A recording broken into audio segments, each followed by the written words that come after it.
Assalamualaikum warahmatullahi wabarakatuh. Ya tetap saudara, tapi kan beda lah, suasananya beda. Sama pas gegeran itu beda. Kalau gegeran itu asik memang. Merinding kita lihat saudara kita banyak ribuan bahkan puluhan ribu. Wah cok, kayak kabeh semono kayak dulurku kabeh.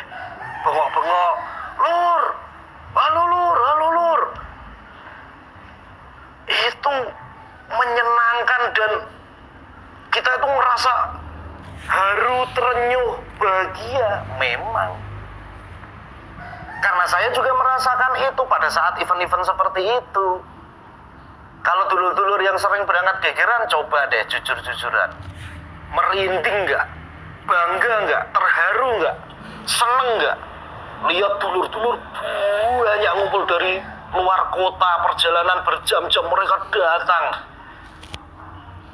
Nah, banyak di antara kita atau banyak di antara mereka yang merindukan momen itu. Jadi bukan semata-mata terprovokasi sebenarnya, bukan semata-mata marah, tapi memang pengen asik-asikan, pengen rame-rame ke situ. Nah, hal seperti ini juga sering terjadi di dalam kehidupan kita sehari-hari. Contohnya ada konser dangdut.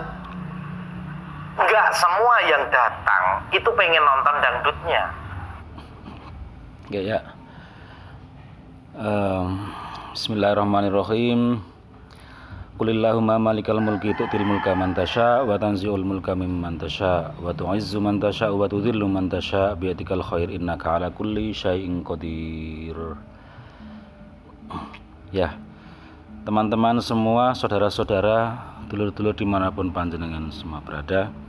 Wah, ini tadi kontennya siapa ini? Mas Beni Yusa ini ya, bisa dilihat di YouTube. Judulnya Asiknya Geger Geden PSHT Nyawiji ya. Ya, jadi Mas Beni menjelaskan bagaimana perasaannya sebagai warga PSHT ketika bertemu dengan sesama warga PSHT dalam acara atau dalam momentum yang disebut dengan Geger Geden. Itu ya. Dan Geger Geden itu asik gitu ya. Geger Geden itu asik. Asiknya karena bertemu dengan banyak sesama warga dari manapun datangnya berjam-jam, kemudian saling menyapa, kemudian merasa puas, merasa senang karena pertemuan, karena persaudaraan dalam momentum. Ya itu bagus, pertemuan itu bagus, persaudaraan bagus, saling menyapa itu bagus, terus terharu, itu kan perasaan ya, perasaan internal di momentum yang tidak internal. Momentum tidak internal maksudnya apa? Momentum yang di situ di tempat umum gitu kan, di tempat umum, dan tempat umumnya itu dipakai oleh orang banyak, di jalan raya ya, di depan rumah, di depan toko, yang kontrol kontrol perilakunya itu relatif sulit ketika orang itu berkumpul dalam satu komunitas, punya kesamaan sesuatu, apalagi dengan judulnya atau dengan temanya itu Geger Geden. Ya kan, untuk apa? Untuk mencari kepuasan. Kedamaian itu sudut pandangnya kadang juga relatif. Ketika kedamaian itu ada pada satu kelompok, kadang kedamaian itu menular kepada kelompok yang lain meskipun orang tidak kenal. Misalnya orang ketika saling senyum, saling sapa itu bisa mendamaikan, bisa menggembirakan orang yang tidak dikenal atau yang bukan komunitasnya. Seperti misalnya komunitas stand up comedy, itu kan menggembirakan baik sesama komikanya atau menggembirakan orang-orang yang menonton dia atau yang bukan komunitasnya. Itu menggembirakan. Artinya orang yang damai kemudian bisa menebarkan kedamaiannya, baik orang yang dikenal atau yang tidak dikenal. Nah itu kalau bahasa tut imut ta'am wa taqra'us salam alaman arafta wa man lam ta'rif ya. tebarkanlah salam dan berikanlah makanan baik kepada orang yang kau ketahui maupun yang tidak kau ketahui, baik orang yang kau kenal maupun yang tidak kau kenal. Itu bagus, itu kedamaian yang sejati. Ketika kita menyebarkan kedamaian itu kepada semua orang, bukan hanya kepada komunitas kita saja. Itu ya Mas Beniusa ya, ini supaya kita berpikir secara lebih luas, secara lebih universal. Dan kalau kita bicara persaudaraan, kalau persaudaraan yang sejati adalah persaudaraan yang tidak mengenal batas teritorial. Ini saya bukan mengajari tapi hanya mengajak sharing-sharing saja, bahwa sepemahaman sepemahaman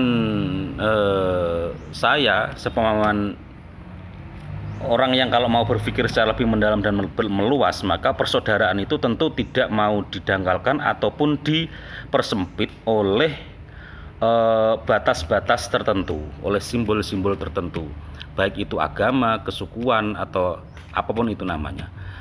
Ya, setiap agama, setiap suku itu memiliki upacara di mana mereka bertemu. Kemudian setiap komunitas juga memiliki acara-acara di mana mereka saling bertemu satu sama lain, kan gitu, saling bertemu satu sama lain, ya kan? Ya. Dan setiap pertemuan itu kan pasti membuat orang komunitasnya itu bergembira.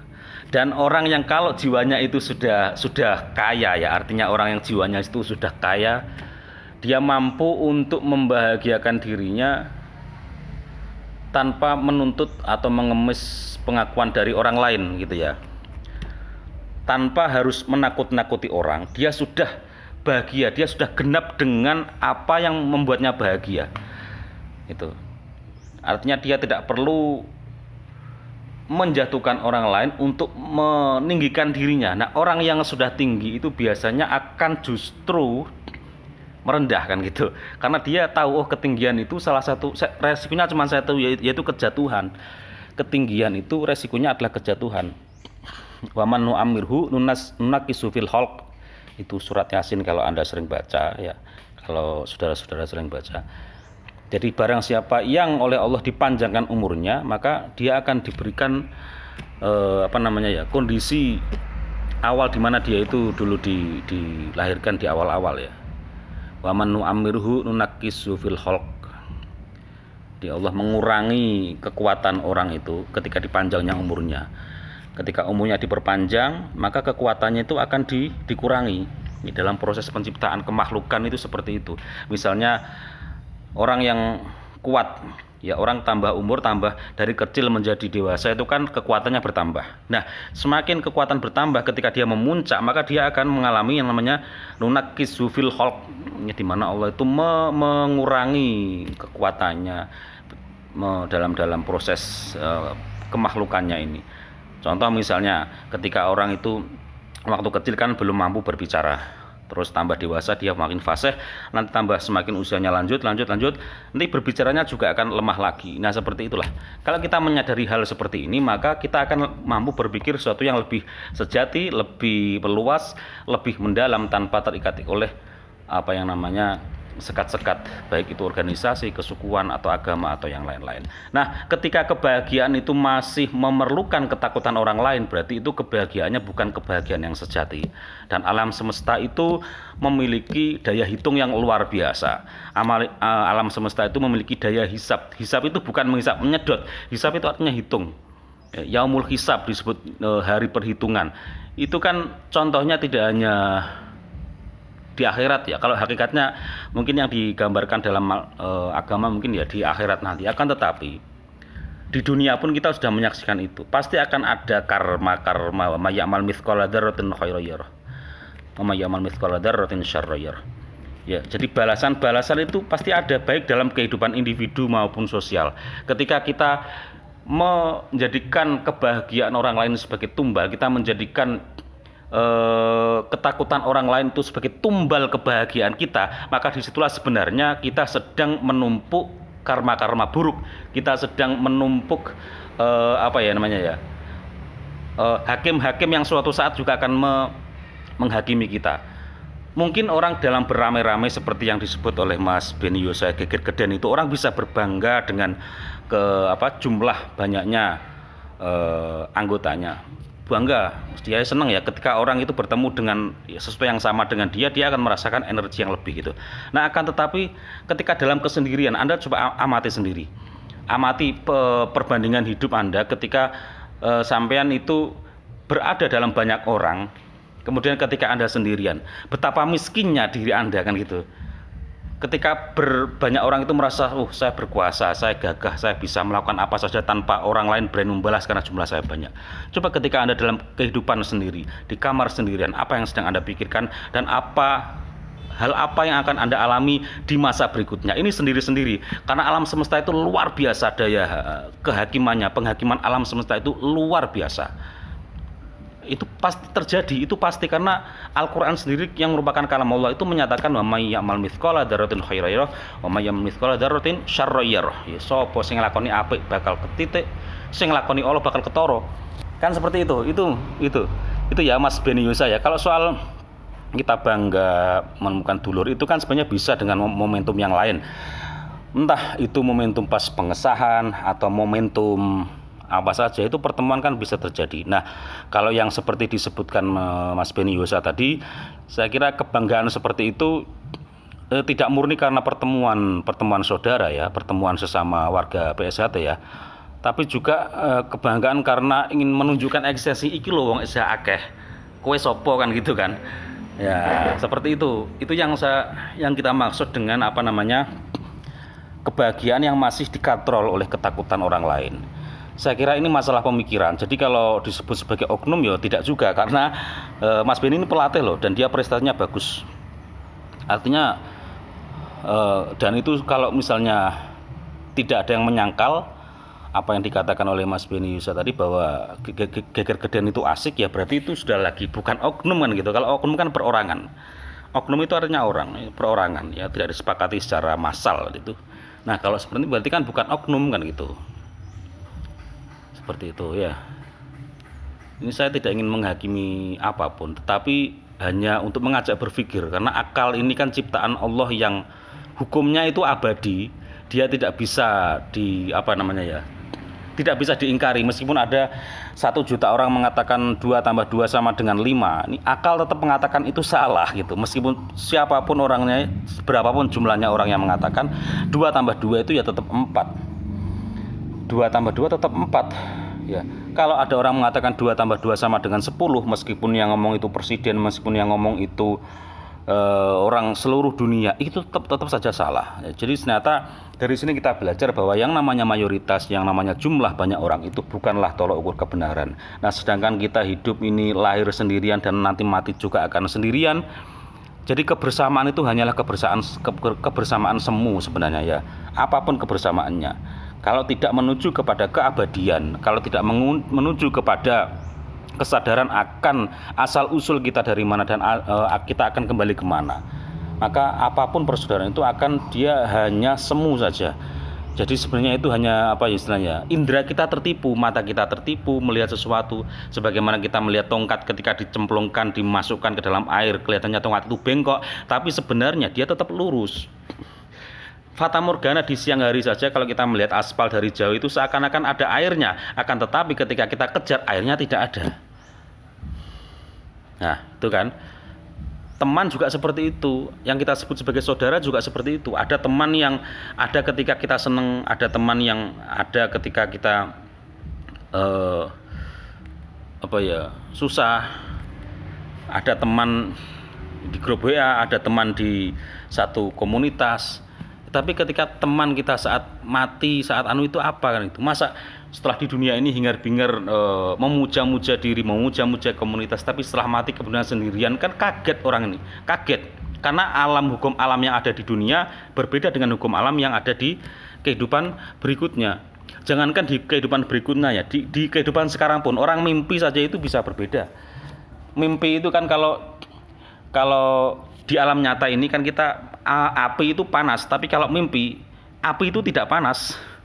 Bisa melihat api, tetapi api itu tidak membakar kita. Kita bayangkan api kan tidak membakar kepala kita. Nah, disitulah level kehidupan itu berbeda-beda. Maka dari itu jangan tertipu oleh apa yang sekarang ini membuat Anda senang. juga jangan tertipu ya apa ini yang sekarang ini membuat Anda susah. Karena semua itu akan ada masanya. Wa idza jaa ajaluhum la yastakhiruna saah. Ya, ketika datang ajal mereka, ajal itu bukan hanya kematian, ajal itu adalah saat di mana sesuatu itu harus terjadi. Ketika datang itu ajal, maka la yastakhiruna saah, maka tidak bisa dimundurkan datangnya ajal itu. Wala yastaqdimun, dan tidak juga bisa dimajukan. Maka dari itu, ya ini untuk siapa saja yang masih ya berpikiran seperti Mas Beni Yusah, di mana itu sebenarnya pemikiran yang seharusnya bisa dipercepat masanya ya, masa expirednya. Kalau kita itu memiliki masa-masa muda, itu kalau nggak segera dipercepat masa berakhirnya, ya kita akan menjadi seperti ABG terus, tua-tua tapi masih ABG. Maka dari itu pemahaman seperti ini penting, pemahaman filosofi mendasar dalam hidup ini penting, karena semua manusia itu sebenarnya menghadapi satu masalah yang sama, yaitu kepastian akan kematian itu sama, dan penghakimannya juga sama. Yang melakukan apa akan dihitung apa, melakukan apa akan dihitung apa, melakukan baik akan diganjar baik, melakukan buruk akan diganjar buruk, seperti itu. Dan hal-hal yang sekarang di dunia ini kita banggakan itu bukan hanya mungkin, tapi pasti tidak akan bisa menolong kita pada saat kita itu memiliki atau mengalami peristiwa-peristiwa seperti itu. Karena penghakimannya sifatnya pribadi. Ketika orang mati itu, apa yang kita lakukan dahulu selama semasa di dunia. Nah itu yang mengerikannya kan di situ nanti ya. Jadi, dan Mas Beni Yusah sendiri juga mengatakan itu adalah hal yang tidak bisa dibenarkan loh, geger geden itu. Coba nanti silakan sampean sendiri, dinonton sendiri. Jadi saya tidak ingin merendahkan siapapun, karena bagi saya saudara sama manusia itu ada di pihak manapun. Selama dia manusia itu saudara kita, semua adalah ciptaan Allah. Jadi saudara bukan hanya teman seperguruan, saudara sama manusia, saudara. Ya, baik dari Pagar Nusa, PSHT, KSBI, semuanya itu adalah saudara. Maka ketika kita berteriak saudara itu berarti membatasi hanya perguruanku yang saudara, yang lain tidak. Nah itu sebenarnya sudah awal mula daripada percekcokan, geger geden dan sebagainya, yang mana semuanya itu berawal dari kesalahan berpikir kita, kerancuan berpikir kita, ya kan? Atau karena kita terlalu mengumbar perasaan bangga kita di tempat yang tidak seharusnya, kan gitu ya.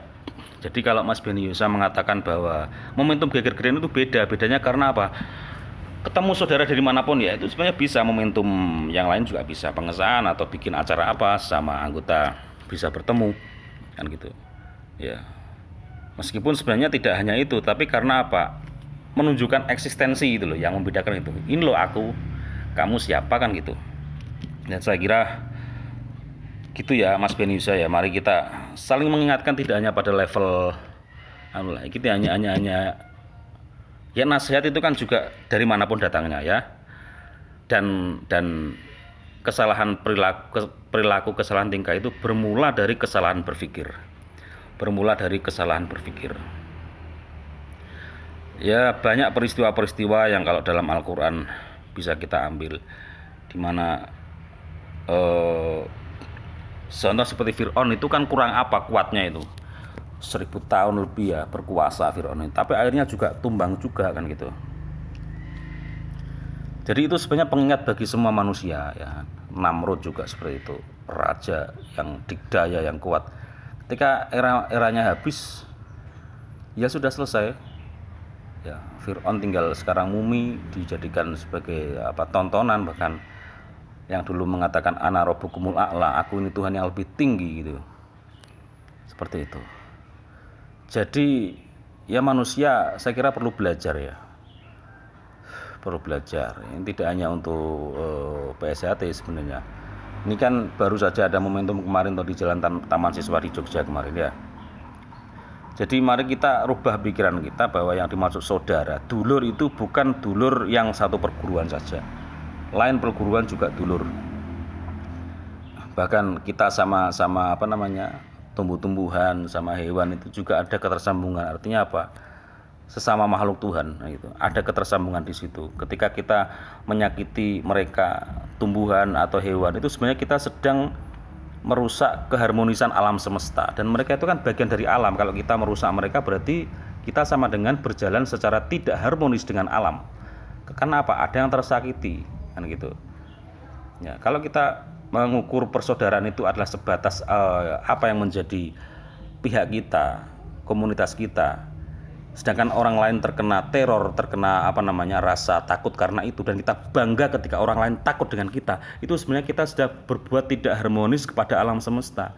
Dan kalau ketidakharmonisan itu kita buat di alam semesta ini, ya ingat, alam semesta itu jauh lebih besar daripada kita, dan alam semesta ini digerakkan oleh yang maha hidup, yang memberikan kita hidup, karena dialah kita hidup, karena dialah kita bisa ngomong, karena dialah kita bisa menggerakkan tangan kita, karena dialah kita bisa menggerakkan kaki kita, lidah kita, ya kan, mata kita dan sebagainya. Kita tergerakkan oleh yang maha hidup. Yang maha hidup punya alam semesta yang luar biasa ini, dan alam semesta ini memiliki hukum. Barang siapa yang berbuat ketidakharmonisan, berbuat ketimpangan, menebarkan ketakutan, meskipun dia sendiri merasa damai dengan itu justru berbahaya. Itu namanya istidraj kalau dalam Islam. Istidraj adalah jebakan. Jebakan itu artinya apa? Orang berbuat salah tapi dibuat dirinya itu merasa bangga dengan kesalahan itu. Ya, dan di sini Mas Beni Yusuf sudah sangat jelas, saya kira, tadi mengatakan itu perbuatan yang tidak dibenarkan. Tapi itu enak banget, intinya gitu kan, intinya itu. Tapi itu nyenengke kan gitu ya. Justru itu bahaya Mas Beni, Mas. Sesuatu yang salah nyenengke itu sangat berbahaya sekali. Apalagi sampean tahu kalau itu salah. Kecuali kalau beda ya, orang yang tidak tahu itu salah, itu dia senang. Biasanya orang yang tidak tahu itu akan lebih mudah untuk diingatkan. Tapi ketika orang itu sudah tahu itu kesalahan, kemudian dia mengatakan tapi nyenengke lah, itu sudah terang-terangan membantah sesuatu yang dia terima sebenarnya, mengingkari ya. Jangan sampai seperti itu terjadi. Alam ya'tikum nadhir qalu bala qad ja'ana nadhir fakadzabna. Ketika di surat Tabarok itu ditanya orang-orang yang masuk dalam neraka, itu ditanya, apakah tidak datang kepadamu peringatan? Terus mereka menjawab, benar, telah datang kepada kami peringatan, tapi kami mendustakannya. Nah, ini mudah-mudahan juga jadi satu peringatan buat siapapun, ya, peringatan buat siapapun bahwa janganlah merasa bahagia di tengah teror, di tengah rasa takut orang lain, dan mudah-mudahan tidak ada lagi hal-hal seperti itu, apalagi pembenaran karena merasa nyaman, bahagia dan sebagainya, karena sungguhnya kita hidup di alam yang sama-sama ciptaan Tuhan. Maka dari itu marilah kita berbuat secara harmonis, secara seimbang, sehingga ketika nanti suatu saat alam semesta ini memaksa kita untuk berpindah alam, kita tidak mengalami kesulitan karena terlalu banyak pertanyaan yang harus kita jawab, yang kita tidak mampu untuk menjawabnya. Naudzubillahi min dzalik. Karena hati orang yang diam itu biasanya lebih mengerikan. Kenapa? Orang diam itu hatinya yang berdoa. Dia yang doanya dia disebut Tuhan, misalnya menyebut nama Allah. Ya Allah, ini ada rombongan satu perguruan yang menggeruduk kota kami misalnya. Dia merasa, ya Allah, lindungi kami. Ini ada berapa juta orang yang berdoa seperti itu. Belum ada lagi ada orang yang merasa kena kemacetan dan sebagainya. Terus dalam hati misuh. Kalau berhadapan ya jelas nggak berani dong. Mereka juga punya akal sehat. Punya akal sehat itu kan artinya kalau ada bahaya harus dijauhi. Ya wajar kalau orang-orang itu kemudian takut ya, karena ya PSJT memang banyak, jutaan atau ribuan gitu. Kalau datang puluhan ribu kan gitu kan. Jelas ya, siapapun kalau misalnya diteror seperti itu, apalagi dengan lemparan batu, dibisu, ya pasti akan memilih untuk lari, karena orang Jawa, orang Indonesia tidak tidak dipersiapkan atau tidak dikondisikan untuk berperang melawan saudaranya sendiri. Kita tidak diajari untuk saling berperang sesama saudara sendiri. Ya, nggak tahu kalau Mas Beni Yusuf diajarkan seperti apa, kita nggak tahu. Ya kan? Ya. Di Jawa tidak ada kondisi seperti itu. Kecuali kalau dulu waktu perang kemerdekaan itu memang ada fatwa dari Hadratus Syekh Hasyim Asy'ari. Luar biasa, fatwa untuk jihad memang ada, fatwanya jelas, yang berjarak sekian kilometer wajib hukumnya untuk ikut berperang melawan Belanda ketika perebutan kemerdekaan itu. Ya kan? Nah, itu jelas dulu waktu-waktunya perang. Waktu perang seperti itu ya mati-mati tenanan gitu. Nah, tapi sekarang momentumnya kan kita ya Pancasila, Ketuhanan Yang Maha Esa, kemanusiaan, saya kira semua hafal semua. Ya, Ketuhanan Yang Maha Esa, kemanusiaan yang adil dan beradab, persatuan Indonesia, kerakyatan yang dipimpin oleh hikmat, kebijaksanaan dalam permusyawaratan perwakilan, keadilan sosial bagi seluruh rakyat Indonesia. Nah, mari kita jaga hal seperti ini Jangan sampai kita berbuat tidak harmonis. Karena bisa jadi alam di sekitar kita itu kelihatannya diam, kelihatan damai, kelihatannya.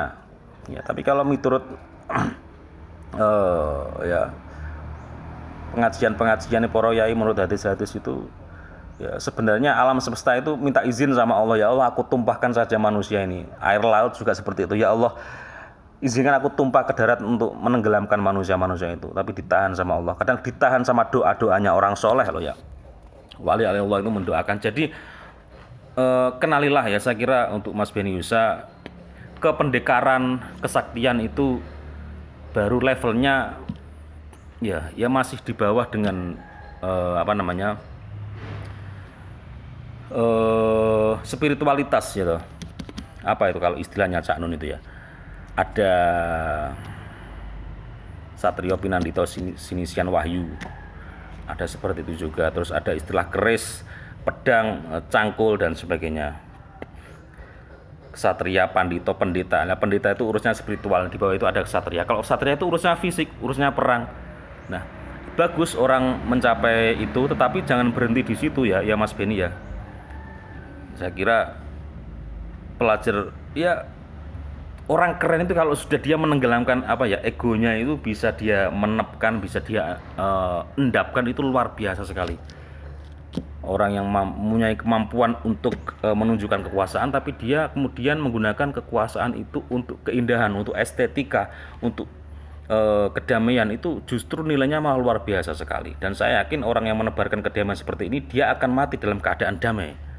Karena kan hukumnya tabur tuai, barang siapa menabur dia akan menuai, siapa yang menanam dia akan memanen suatu saat. Karena hukum alami adalah hukum yang dibuat oleh Allah, maka dia bersifatnya sangat adil sekali. Dan keadilan Tuhan itu sangat mengerikan bagi orang yang berbuat tidak adil. Keadilan Tuhan itu mengerikan bagi orang yang berbuat tidak adil, bagi orang yang sudah jelas melakukan kesalahan dan dia bangga untuk menceritakannya, itu Masya Allah, naudzubillah. Kan ada orang yang berbuat dosa itu karena dia tidak tahu. Ada orang yang berbuat dosa itu dia tahu tapi dia masih sembunyi-sembunyi karena tidak ingin menebarkannya. Ya kan, mungkin karena dia belum bisa lepas dari dosa itu, dia masih melakukan tapi dengan cara sembunyi-sembunyi supaya tidak ada orang lain yang ikut melakukannya. Ya itu masih mending ya. Ya. Tapi ada lagi orang yang berbuat dosa, dia bangga dengan dosanya itu dan dia menceritakan di depan orang banyak dan bahkan mengakui itu adalah kesalahan, tapi menyenangkan mah. Itu sebenarnya istidraj ya. Kalau orang diberikan kesehatan kok masih melakukan itu nanti daya hisapnya, daya penghakimannya di alam semesta ini itu akan sangat luar biasa. Entah itu akan terjadi pada diri, pada keluarga, pada ya kehidupan di masa depannya, itu mengerikan sekali. Karena keramaian, banyaknya teman itu tidak akan mampu bisa menemani seseorang dalam keadaan ketika dia harus menjalani kesunyian. Sehebat apapun teman, sebaik apapun teman, ya paling pol nanti kalau mengantarkan ya sampai ke kuburan, setelah itu selesai ditinggalkan. Dan besoknya si teman itu akan melakukan aktivitasnya sesuai dengan kehidupannya masing-masing, kan gitu. Jadi kesendirian itu akan mengerikan bagi pemuja keramaian. Kesendirian itu akan sangat-sangat mengerikan bagi orang yang mendewakan kebersamaan yang sekarang ini istilahnya kebersamaan yang tidak hakiki, kan gitu. Kebersamaan yang sejati adalah kebersamaan orang yang bertemu dan berpisah karena Allah. Itulah indahnya kebersamaan. Kalau didasarkan kepada yang maha kuat, dia juga akan kuat. Tapi kalau didasarkan hanya kepada ingin menunjukkan ini loh eksistensiku, kamu takutkan sama aku, Masya Allah, itu luar biasa. Nanti efeknya akan luar biasa. Mungkin orang yang sekarang diteror itu tidak akan bisa berbuat apa-apa karena dia merasa minoritas, dia bukan apa-apa, bukan siapa-siapa. Bisa jadi mereka bukan ikut perguruan silat manapun, tapi merasa takut dengan kehadiran teman-temannya Mas Beni Yusa misalnya, merasa diteror dan sebagainya. Ya kalau permusuhan itu kan kalau diteruskan nggak ada selesainya. Yang salah siapa itu nggak akan ada, ya nggak akan sampai kiamat, nggak akan ada selesainya. Dan yang paling berbahaya justru adalah kalau orang itu menang dalam kemaksiatan, karena dia akan merasa benar dengan kemenangan itu. Kalau orang yang kalah mungkin dia akan segera meninggalkannya, alah buat apa sih seperti ini kali itu. Tapi yang keren kalau orang sudah menang kemudian dia sadar, oh ya Allah aku salah. harusnya aku nggak seperti ini. Nah itu akan lebih keren lagi ya. Jadi untuk Mas Beniusa dan juga ya siapa saja, saya kira mari kita perluaskan pikiran kita dalamkan pikiran kita ya, bahwasanya yang keren itu kalau orang sudah bisa meniadakan dirinya ya. Keren itu meniadakan dirinya, keren indah sekali. Anda sendirian pun Anda tidak merasa kesepian, dalam keramaian pun Anda juga tidak merasa terjebak pada keramaian itu. Gitu ya. Mudah-mudahan bermanfaat. Salam salam Nusantara, salam Indonesia damai, salam Pancasila, salam Bhinneka Tunggal Ika. Yes, nyambut gawe dewi-dewi. Ya nyambut gawe lah yo dewi-dewi sih. Ya, kebersamaan itu tidak harus selalu dibawa, kecuali kalau kebersamaan membawa perdamaian bagi semua orang lah itu oke. Tapi ketika itu hanya membatasi diri pada kelompoknya saja, maka itu sebenarnya kita sedang berbuat tidak harmonis pada alam semesta. Oke, mudah-mudahan bermanfaat. Assalamualaikum warahmatullahi wabarakatuh. Allahumma sholli ala sayyidina Muhammad.